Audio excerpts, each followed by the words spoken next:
The North Atlantic, in the year 982, was a realm of absolute, terrifying silence, broken only by the rhythmic crashing of dark, viscous waves against the oak hulls of Viking longships.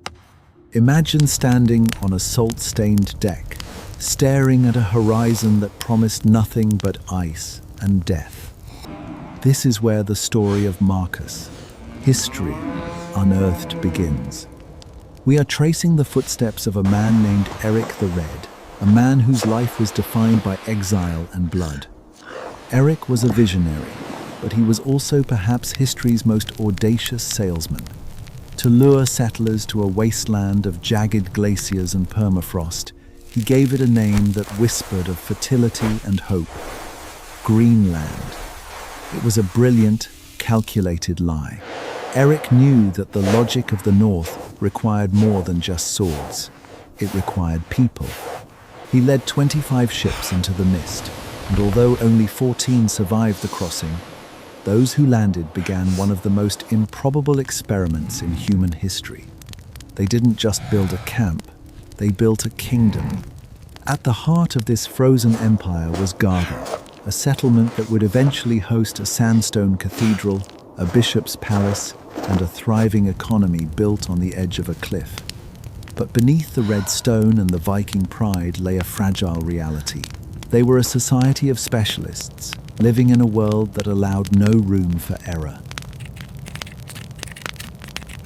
Watch the tiller! Get that water out!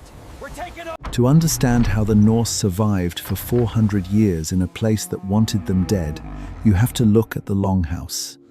This wasn't just a home, it was a thermal fortress, a visceral response to a climate where the air could turn to iron and freeze a man's lungs mid-breath. The architecture of Garda was a study in desperation. They didn't have forests for timber or quarries for easy stone. Instead, they built with what the earth gave them: red sandstone and thick, damp turf. The walls of a Garda longhouse were up to 3 meters thick.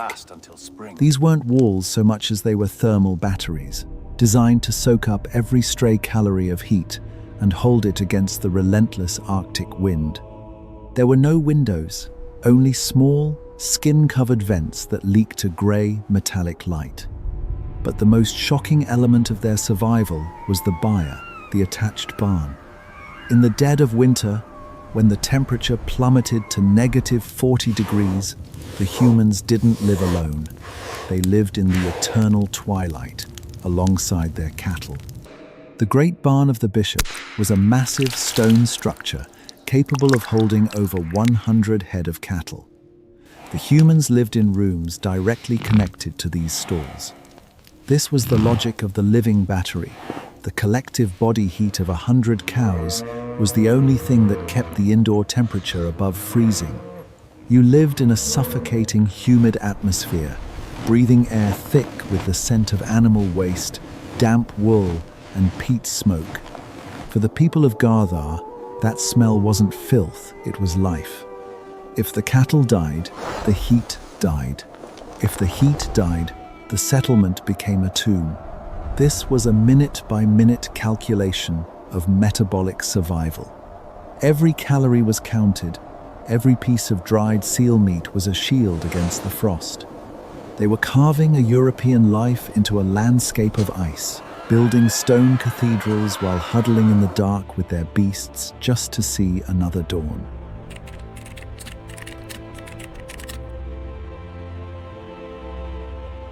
If the Longhouse was the shield of Garda, then walrus ivory was its lifeblood and ultimately its noose.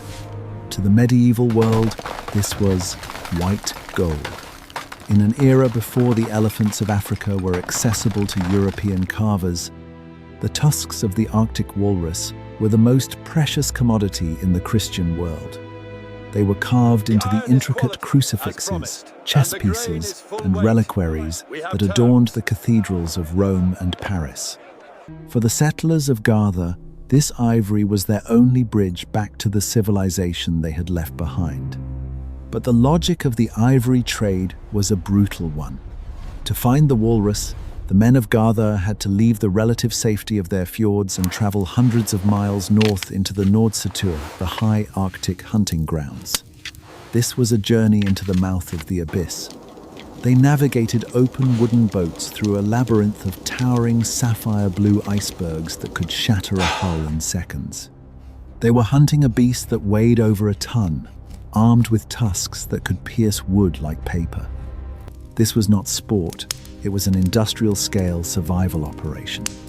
The Nordsetur hunt. Every summer, the strongest men would disappear for months, living in temporary stone shelters on the jagged coastlines of the far north. The price of iron. In Garthar, iron was rarer than gold. They needed it for nails, for plows, and for the very weapons they used to hunt. Europe would only send iron and grain in exchange for the ivory, creating a cycle of absolute dependency. The tithe of the soul. Much of the finest ivory didn't even go to trade. It went to the church as a tithe. The Bishop of Garthar sat on a throne carved from walrus bone, overseeing a flock that was essentially working for the salvation of their souls by extracting wealth from the frozen sea. The tragedy of the Ivory Trap lay in its specialization. The Norse had become so efficient at hunting walrus that they neglected to diversify their economy. They were specialists in a world that was about to demand the ultimate generalist survival. As the 13th century progressed, the climate began to shift. The Little Ice Age arrived not as a sudden storm, but as a slow, creeping freeze. The sea ice began to expand, staying longer each year, eventually choking the very shipping lanes that brought the European iron they so desperately needed. Simultaneously, the global market collapsed. Elephant ivory began to flow into Europe from the south, making the dangerous, blood-stained tusks of the Arctic obsolete. The people of Garthar found themselves holding a fortune that no one wanted to buy, trapped in a fortress of red sandstone, while the world they knew slowly turned its back on them. They had spent 400 years perfecting a way of life that was now functionally useless. The ivory was no longer a bridge. It was a weight, pulling them down into the white silence of the expanding ice.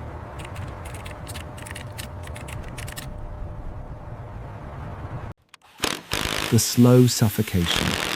The end of Garthar did not arrive with the thunder of a volcano or the roar of a battlefield. It arrived with a frost that simply refused to melt. Around the year 1350, the Little Ice Age began to tighten its grip on the North Atlantic like a cold, skeletal hand. This wasn't a single catastrophic storm, but a white strangulation, a decade-by-decade decrease in temperature that transformed the fragile Viking ecosystem into a death trap. The meadows of Garthar, once the pride of Eric the Red's marketing dream, began to fail. The growing season for the hay needed to feed the living battery of cattle shrank from months to mere weeks.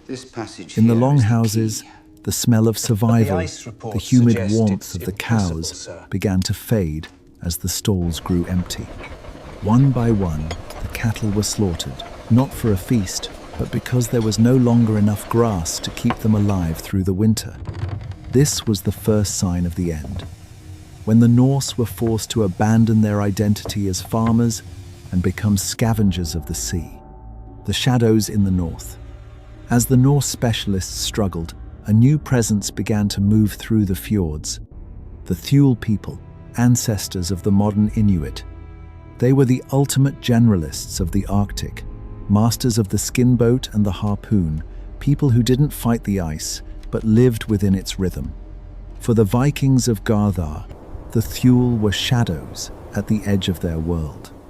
While the Norse clung to their heavy iron tools and their red sandstone cathedral, the Thule thrived by hunting the ringed seals and whales that the Vikings could not master. It was a visceral lesson in evolution.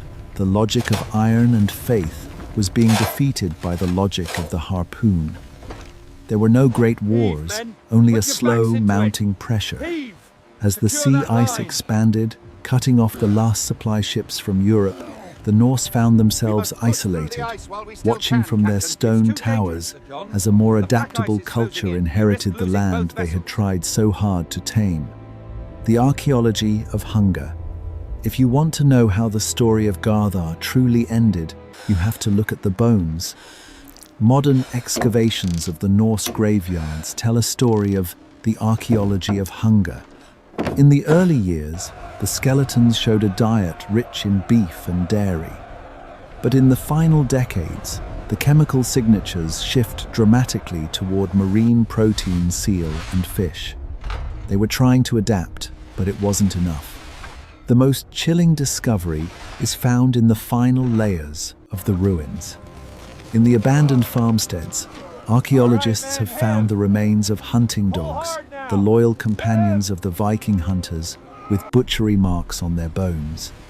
In the Norse culture, eating a dog was an act of ultimate desperation, a final taboo broken only when the alternative was starvation. The cathedral of desperation was no longer a metaphor.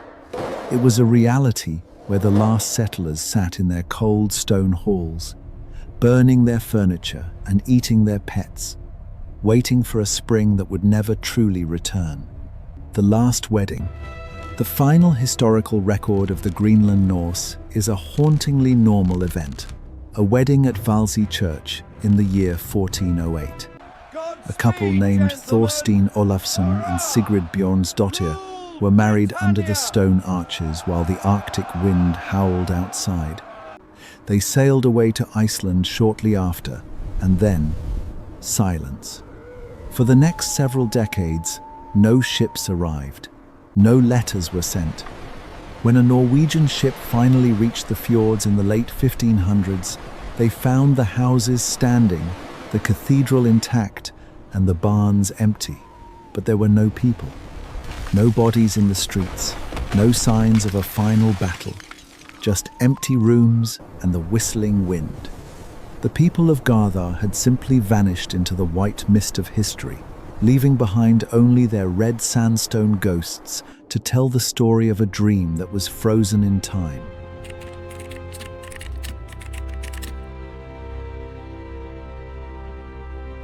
The hubris of the empire. The year is 1845, and the British Empire is at the absolute zenith of its industrial and naval power. In the halls of the Admiralty in London, there is a belief that the world is no longer a mystery to be feared, but a puzzle to be solved by coal, steam, and iron. The mission was as legendary as it was dangerous: to find the Northwest Passage, a fabled sea route through the Arctic that would link the Atlantic to the Pacific, changing global trade forever. To lead this mission, they chose Sir John Franklin, a veteran explorer who was, perhaps, more of a symbol of the old guard than a man suited for the shifting, crushing reality of the Arctic ice. He was given two ships, the HMS Erebus and the HMS Terror. These weren't just ships, they were the apex of Victorian technology. Their wooden hulls were reinforced with thick iron plates to resist the logic of the ice, and their internal heating systems were powered by the same steam engines that drove the Industrial Revolution. The Iron Sensation. For Marcus, history unearthed. The true mystery begins not with the ships, but with what they carried inside. For the first time in history, an expedition was equipped with enough food to last 3 years, preserved in a revolutionary new invention: tinned cans. The Admiralty believed they had defeated the logic of the hunger. They carried over 8,000 tins of preserved meat, vegetables, and soup, all sealed with a new, miraculous substance, lead solder. They set sail from Greenhithe on May 19, 1845, amidst a sea of waving flags and nationalistic fervor. They were the Iron Men of the modern world, carrying the warmth of London into the frozen heart of the North. But beneath the polished brass and the white sails, an invisible predator was already lurking. The very technology that was supposed to keep them alive, the iron cans and their lead seals, would eventually become the Iron Casket that sealed their fate. The last sight of civilization. The ships were last seen by European eyes in July of 1845, moored to an iceberg in Baffin Bay, waiting for the ice to clear so they could plunge into the unknown. The captains of the whaling ships who spoke to them described a crew that was confident, well-fed, and almost bored by the prospect of the journey ahead. They believed they were invincible. But the Arctic is a place of visceral silence, and it does not recognize the pride of empires. As Franklin and his 128 men disappeared into the grey, metallic mist of the Northwest Passage, they were entering a world where the logic of the steam engine was useless against the grinding power of the pack ice. They were sailing toward a nightmare that would remain unearthed for nearly 150 years, leaving behind only the cold, lead-poisoned mummies of the men who tried to conquer the ice with iron. The forensics of the first grave. To understand what happened in those first few months, we must unearth the findings of Beechey Island. When search parties finally reached this desolate, windswept rock years later, they found 3 graves. These weren't the graves of men who died in a storm or a battle. They were the graves of young sailors who died during the very first winter. Modern forensic excavations of these bodies, preserved perfectly by the permafrost, revealed a terrifying secret. Their lungs were thick with the soot of the coal fires they used for heat, and their bones were saturated with lead. The iron illusion had failed. The very cans that held their food were poisoning them, slowly degrading their minds and bodies before the ice even had a chance to touch them. This was the beginning of a survival story that would turn into a descent into madness, cannibalism, and a white, frozen void.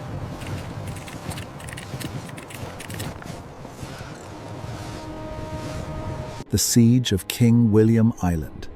By September of 1846, the logic of the empire met the logic of the ice in a collision that no steam engine could survive. The HMS Erebus and HMS Terror were not just stopped, they were seized. Near the coast of King William Island, the pack ice began to close in like a giant, slow-moving vice. This was the beginning of a 500-day siege. The men inside the ships lived in a world of constant, jarring noise.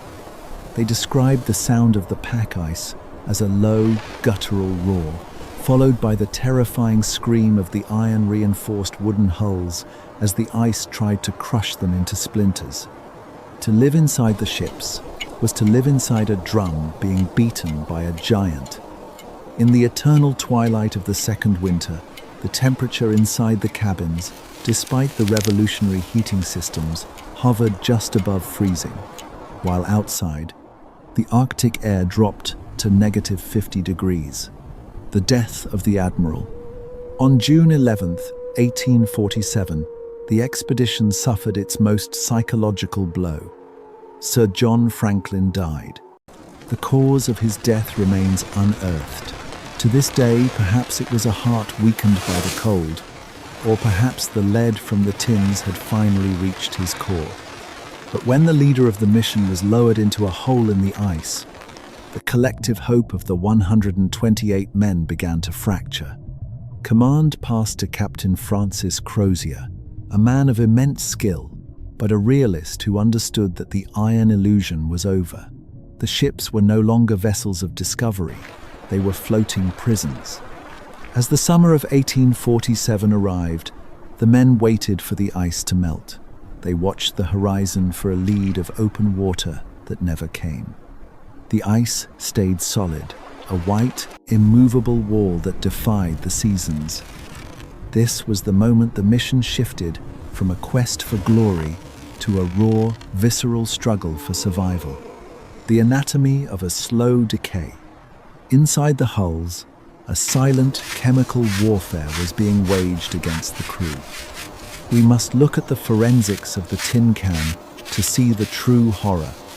Because the lead solder used to seal their food, was leaching into every meal, the men were suffering from chronic lead poisoning. Mental collapse. Lead attacks the brain, causing paranoia, hallucinations, and a breakdown in judgment. Physical ruin. Their bones grew brittle, and their immune systems crumbled. The scurvy shadow. Simultaneously, the lack of fresh vitamin C brought back the ancient sailors' plague scurvy. Their old wounds began to reopen, and their teeth fell out into the very tins that were poisoning them. They were Iron Men being turned into ghosts by the very technology designed to protect them. By the spring of 1848, 24 men, including 9 officers, were dead. The survivors were no longer the proud explorers who had left Greenhithe. They were lead-saturated, starving shadows of men, preparing for a final, desperate gamble. The Victory Point note: a message from the void. On April 22nd, 1848, Captains Crozier and Fitzjames made the hardest decision a sailor can make. They abandoned the ships. They left behind a single, haunting document tucked into a stone cairn at Victory Point. This Victory Point note is one of the only direct voices we have from the expedition. Written in the margins of a standard Admiralty form, the handwriting is shaky and frantic. It tells of the death of Franklin and the desperate plan to walk south toward the Back River, a journey of hundreds of miles across the frozen wasteland, dragging heavy lifeboats filled with useless Victorian luxuries, like silver spoons and heavy books. They were attempting to carry the logic of civilization into a void that only recognized the logic of the harpoon. As they stepped off the iron decks and onto the shifting ice, they were walking into a white silence from which no one would ever return.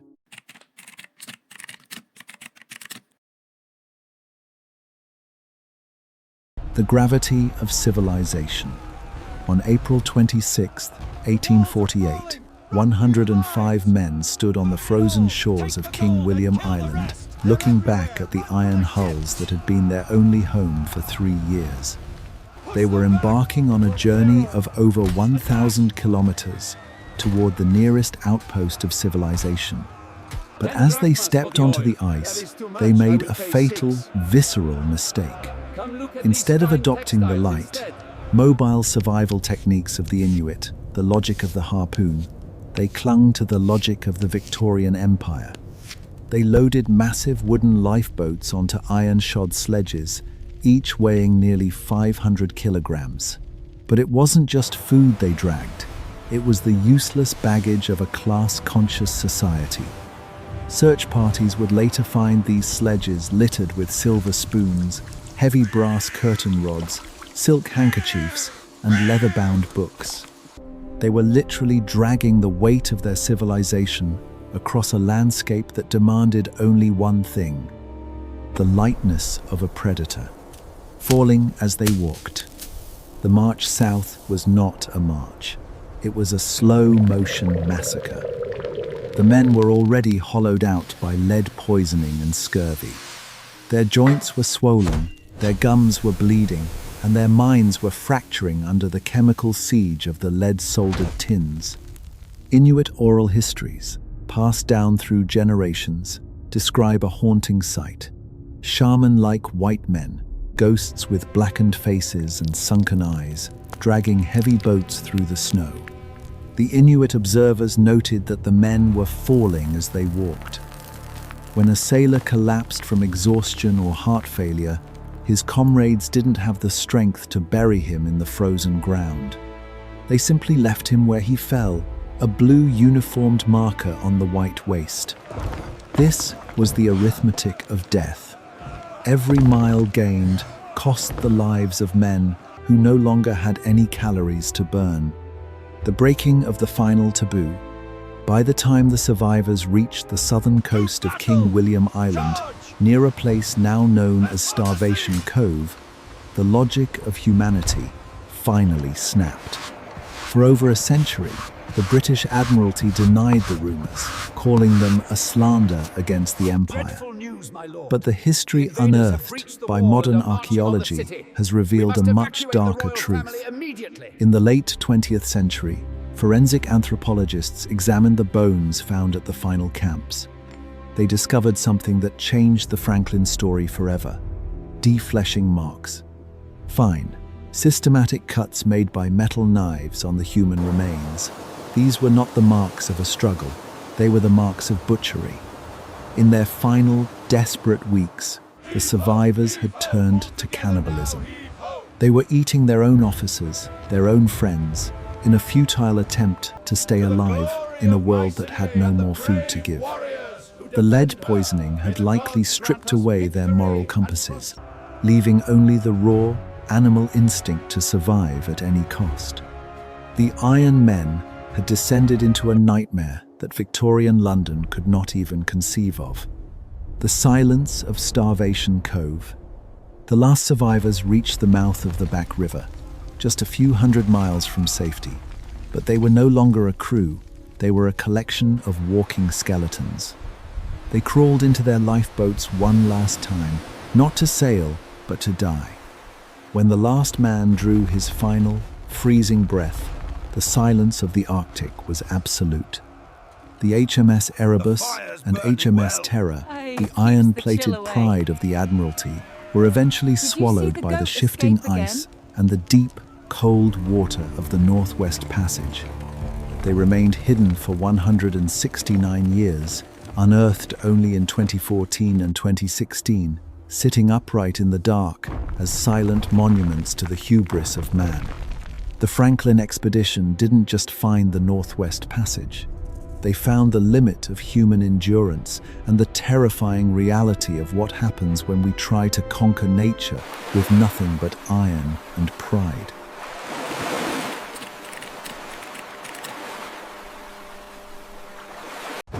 The gravity of civilization. On April 26, 1848, 105 men stood on the frozen shores of King William Island, looking back at the iron hulls that had been their only home for 3 years. They were embarking on a journey of over 1,000 kilometers toward the nearest outpost of civilization. But as they stepped onto the ice, they made a fatal, visceral mistake. Instead of adopting the light, mobile survival techniques of the Inuit, the logic of the harpoon, they clung to the logic of the Victorian Empire. They loaded massive wooden lifeboats onto iron-shod sledges, each weighing nearly 500 kilograms. But it wasn't just food they dragged, it was the useless baggage of a class-conscious society. Search parties would later find these sledges littered with silver spoons, heavy brass curtain rods, silk handkerchiefs, and leather-bound books. They were literally dragging the weight of their civilization across a landscape that demanded only one thing: the lightness of a predator, falling as they walked. The march south was not a march. It was a slow-motion massacre. The men were already hollowed out by lead poisoning and scurvy. Their joints were swollen, their gums were bleeding, and their minds were fracturing under the chemical siege of the lead-soldered tins.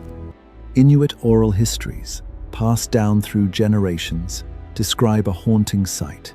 Shaman-like white men, ghosts with blackened faces and sunken eyes, dragging heavy boats through the snow. The Inuit observers noted that the men were falling as they walked.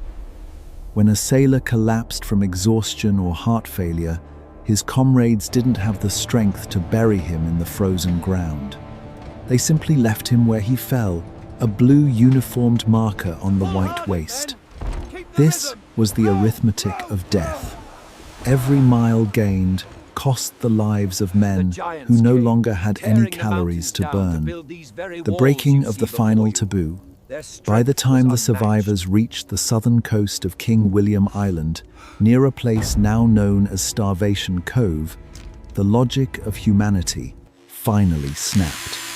For over a century, the British Admiralty denied the rumors, calling them a slander against the Empire. But the history unearthed by modern archaeology has revealed a much darker truth. In the late 20th century, forensic anthropologists examined the bones found at the final camps. They discovered something that changed the Franklin story forever: defleshing marks. Fine, systematic cuts made by metal knives on the human remains. These were not the marks of a struggle, they were the marks of butchery. In their final, desperate weeks, the survivors had turned to cannibalism. They were eating their own officers, their own friends, in a futile attempt to stay alive in a world that had no more food to give. The lead poisoning had likely stripped away their moral compasses, leaving only the raw, animal instinct to survive at any cost. The Iron Men had descended into a nightmare that Victorian London could not even conceive of. The silence of Starvation Cove. The last survivors reached the mouth of the Back River, just a few hundred miles from safety. But they were no longer a crew, they were a collection of walking skeletons. They crawled into their lifeboats one last time, not to sail, but to die. When the last man drew his final, freezing breath, the silence of the Arctic was absolute. The HMS Erebus and HMS Terror, the iron-plated pride of the Admiralty, were eventually swallowed by the shifting ice and the deep, cold water of the Northwest Passage. They remained hidden for 169 years, unearthed only in 2014 and 2016, sitting upright in the dark as silent monuments to the hubris of man. The Franklin expedition didn't just find the Northwest Passage. They found the limit of human endurance and the terrifying reality of what happens when we try to conquer nature with nothing but iron and pride.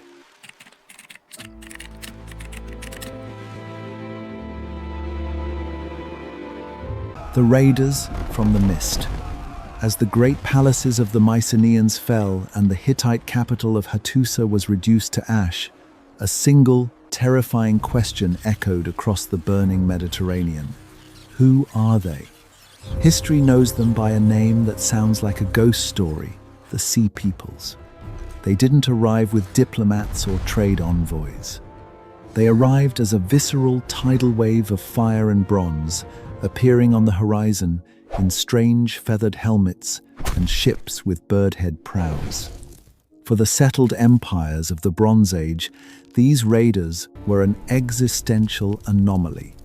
They weren't a single nation, they were a logic of chaos, a confederation of displaced tribes, refugees, and warriors, forged in the fires of the very collapse they were now accelerating. They were the Peliset, the Sheridan, and the Luca. They didn't just want your gold, they wanted your land, your grain, and your future. The Medinet Habu record, a cry in stone. To unearth the truth about these invaders, we must travel to the mortuary temple of Ramesses III at Medinet Habu. Here, carved into the massive sandstone walls, is the only detailed visual record of the apocalypse. The reliefs depict a chaotic, brutal struggle, the Battle of the Delta. For the first time in history, we see a war of migration. Unlike the professional chariot-borne armies of the pharaohs, the Sea Peoples brought their families with them. The carvings show heavy ox carts filled with women, children, and household goods. This was not a raid for loot. It was a desperate, scorched earth search for a new home. They were the walking dead of the Bronze Age, pushed by famine and climate change to destroy everything in their path just to survive another winter. The technology of terror, the end of the chariot. The Sea Peoples brought with them a shift in the logic of warfare. For centuries, the battlefield had been dominated by the chariot, the tank of the Bronze Age. It was an expensive, elite weapon system that only wealthy empires could afford. But the Sea Peoples were different. They were masters of infantry, warfare. They fought with long, straight swords and round shields, using group tactics that could swamp and destroy a chariot in the mud and dust of a disorganized battlefield. This was the democratization of death. Suddenly, A group of well-organized, desperate men with cheap bronze swords could topple a king who sat in a gold-plated chariot. The irony of the Bronze Age was that the very complexity that made these empires great, their specialized armies and expensive weapons, made them vulnerable to the raw, visceral force of a migrating mob. The genetic aftermath. Where did they go? After burning the cities of the Levant and nearly toppling Egypt, the Sea Peoples didn't just vanish into the mist. Modern archaeology and DNA analysis have unearthed their final destination. One group, the Peleset, settled on the southern coast of Canaan. History knows them better as the Philistines. Recent genetic studies of skeletons found in Philistine cemeteries have revealed a startling truth. Their DNA contains markers from southern Europe, Greece, Crete, and even Sardinia. They were the survivors of the Mycenaean collapse, refugees who turned into raiders, and finally, into a new civilization. They carried the logic of the Mediterranean into a new era, leaving behind the red-slipped pottery and the tales of giants that would eventually find their way into the pages of the Bible. The silence of the Dark Age. By the time the last fires of the Sea Peoples died down, the world was unrecognizable. The international trade routes were gone. The logic of interdependence had been replaced by the logic of the village. Writing, the very tool we use to record history, vanished in many places for over 300 years. This was the ultimate untold story, a global blackout where humanity had to learn how to survive all over again, starting from the ashes of the world that was. The Bronze Age didn't just end, it was erased, leaving behind only the scarred stones and the haunting reliefs of the men who came from the sea.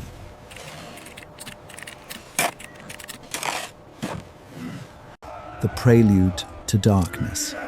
To unearth the true horror of the year 1347, we must first understand that Europe was already a world on the brink. For decades, a great famine had hollowed out the population.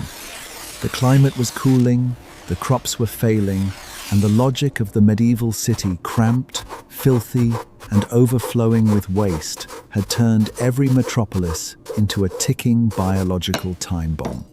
People were living in a state of permanent, visceral vulnerability, unaware that a killer was traveling toward them along the very same Silk Road that brought their spices and silks. The predator wasn't a man or an invading army. It was a bacterium, Yersinia pestis. But it didn't travel alone.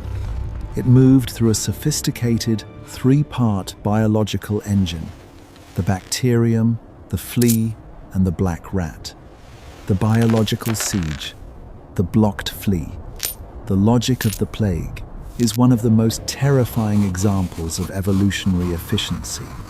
When the Yersinia pestis bacterium enters the stomach of a flea, it doesn't just multiply, it creates a physical blockage. The flea becomes blocked. It is starving, unable to digest any blood. In a state of frantic, visceral hunger, the flea bites its host, the rat, again and again, vomiting the bacteria back into the host's bloodstream in a desperate attempt to eat. When the rats began to die by the millions, the fleas were forced to find new, warm-blooded hosts. They found humans. This was the moment the untold story of the Black Death truly began, not with a cough or a fever, but with a tiny, itchy bite in the dark, damp corners of a medieval bedroom. Kaffa, the first biological war. The entry point of the plague into Europe is one of the most dramatic excavations in history. In 1346, the Genoese trading port of Kaffa on the Crimean Peninsula was under siege by the Mongol Golden Horde, but the Mongols were dying. A mysterious, great pestilence was rotting their army from within. In an act of supreme desperation and cold, military logic, the Mongols began to use their catapults for a different kind of ammunition. They hurled the plague-infected corpses of their own soldiers over the city walls of Kaffa.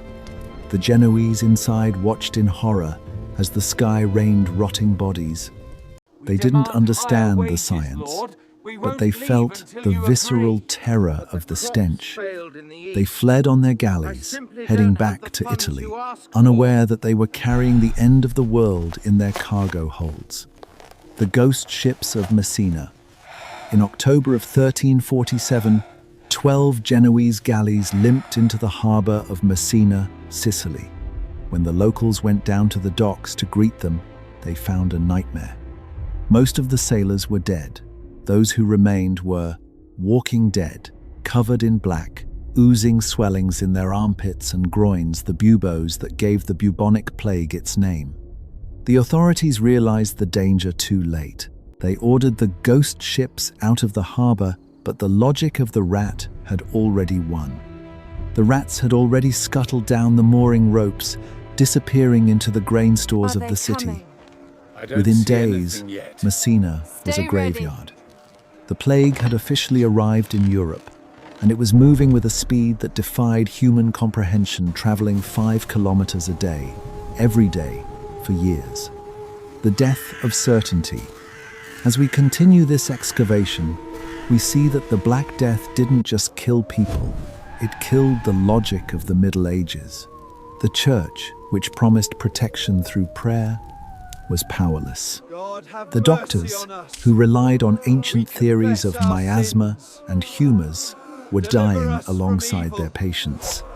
For the survivors, the world became a visceral landscape of nihilism. If death could come for anyone, the king, the priest, or the peasant, in just 3 days, then why follow the rules? This was the beginning of a social earthquake that would eventually collapse the feudal system and pave the way for the Renaissance. But first, Europe had to walk through a valley of shadows, where 1 out of every 3 people would vanish into the black pits of history.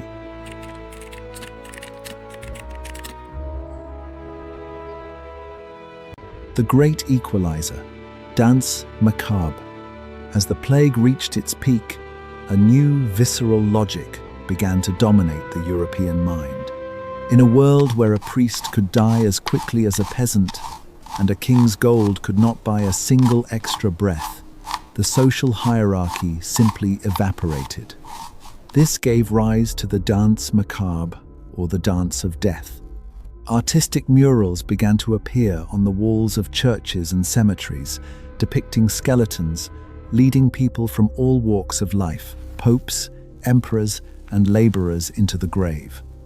It was a grim, mocking reminder that death was the ultimate democratizing force. For the survivors of Marcus, history unearthed. This wasn't just art, it was a daily reality. The untold story here is that the plague didn't just kill people, it killed the idea that anyone was special in the eyes of God or nature.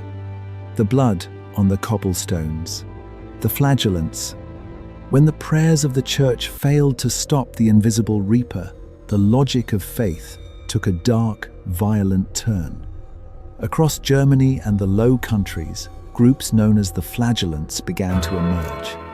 These were thousands of men and women who traveled from town to town, stripped to the waist, whipping themselves with iron-tipped cords until the cobblestones ran red with their blood. They believed that by taking the sins of the world upon themselves and reenacting the suffering of Christ, they could appease a God who seemed determined to erase humanity. But the visceral irony was that these wandering, bleeding crowds likely became the perfect super-spreaders, carrying the plague fleas in their ragged clothing and open wounds from one terrified village to the next. The nihilism of the dying: eat, drink, and be merry.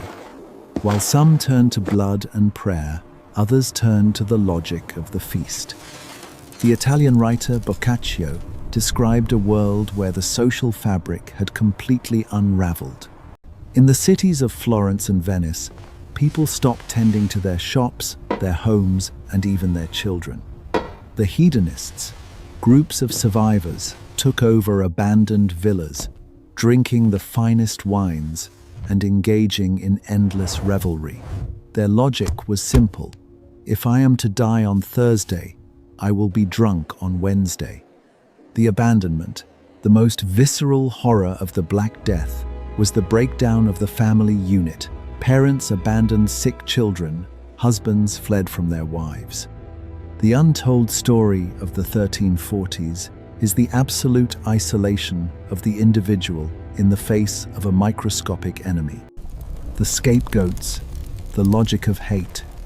In every historical disaster unearthed by Marcus, there is a search for someone to blame. In the 14th century, this took a tragic and violent form. Rumors began to spread that the invisible reaper wasn't a biological event, but a conspiracy. Marginalized groups, most notably the Jewish communities, were accused of poisoning the wells. This led to pogroms across Europe, massacres where thousands were burned alive in a desperate, misguided attempt to cleanse the world of the plague. It was a dark testament to how fear can bypass reason and lead to the most brutal forms of human behavior. The laborer's golden age, the silver lining of death. By the time the first great wave of the plague subsided in 1351, the logic of economics had been permanently altered. Because 1/3, and in some places, half of the population was gone, the survivors found themselves in a strange new position of power.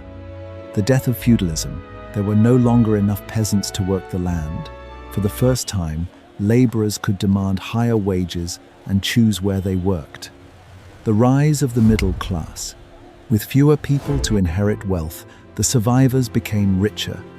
This massive redistribution of wealth provided the grit and the funding that would eventually ignite the Renaissance. The Black Death was a visceral pruning of the human vine. It was a tragedy of unimaginable proportions, but in its wake, it forced humanity to rebuild a world that was more resilient, more questioning, and slightly less dependent on the rigid logic of the past.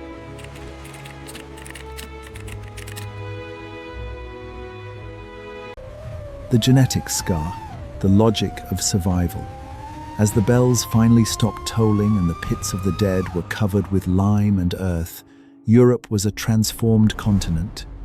But the most visceral change wasn't in the architecture of the cities or the laws of the kings.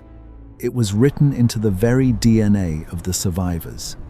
To unearth the final secret of the Black Death, we must look at the CCR5-delta-3-2 mutation.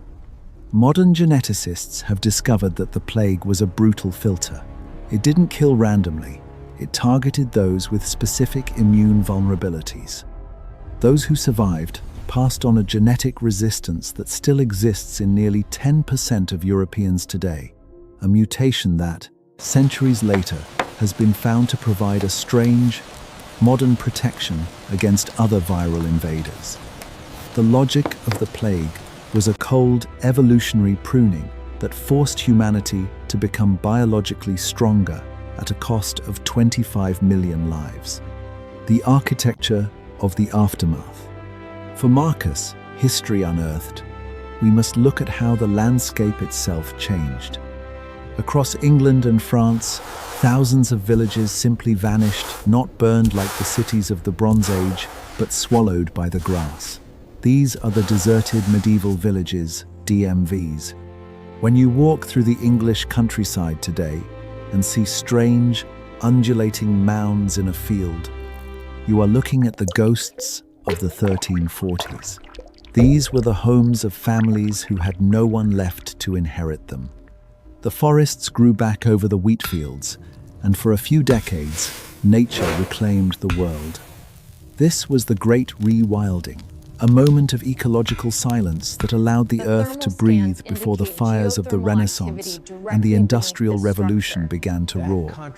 Epilogue, the threads of the unearthed.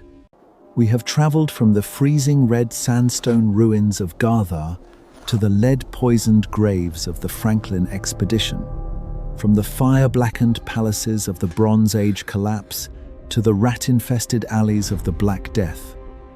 What is the untold story that connects them all? It is the logic of fragility.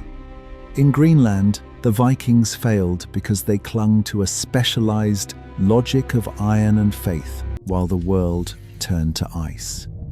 On King William Island, Franklin's men died because they relied on the logic of the tin can and the pride of an empire that refused to learn from the Arctic. In the Mediterranean, the great kings fell because their logic of interdependence could not survive a broken trade route and a migrating mob. And in the 14th century, the medieval world shattered because its logic of the soul had no defense against the logic of the rat.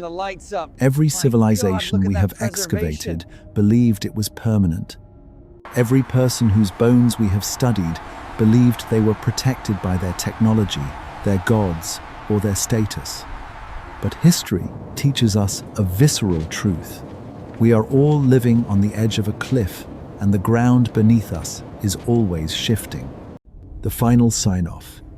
The mission of Marcus, History Unearthed, is not just to count the dead, but to listen to what their silence is trying to tell us.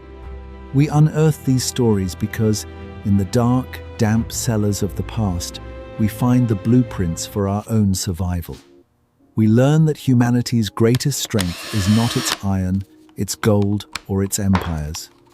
It is its ability to adapt, to question, and to remember. As the sun sets over the ruins of the world that was, we realize that the untold story is never truly over. It is merely waiting for the next shovel, the next scientist, and the next storyteller to bring it back into the light. I am Marcus, and this has been History Unearthed.